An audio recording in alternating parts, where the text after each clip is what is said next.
मराठवाड्यामध्ये महाप्रलय, लाखो एकरवरची पिकं पाण्याखाली. धाराशिव, बीड, सोलापूरमध्ये महापुराचं थैमान. सरकार मदत कधी करणार? पूरग्रस्तांची आर्त विचारणा.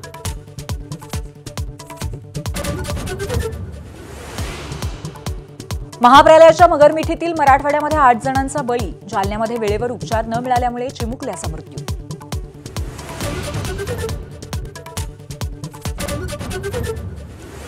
पुराच्या मगरमिठीत अडकलेल्या मराठवाड्यामध्ये ठिकठिकाणी बचाव कार्य. हेलिकॉप्टर, बोटींच्या मदतीने प्रयत्नांची शर्थ.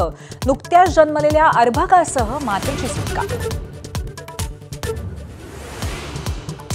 घर, शेती, जनावरांसाठी मदत करणार. पुढच्या 8 दिवसामध्ये 2215 कोटी रुपये शेतकऱ्यांच्या खात्यामध्ये जमा करणार. देवेंद्र फडणवीसांची माहिती. पण ओला दुष्काळ जाहीर करण्याचा निर्णय नाही. अतिवृष्टीग्रस्त महाराष्ट्राला किमान 10,000 कोटींची मदत द्या. उद्धव ठाकरेंची केंद्राकडे मागणी. आधी भरपाई, मग पंचनामे करण्याचा दिला सल्ला. राजकारण करू नका, फडणवीसांचं उत्तर.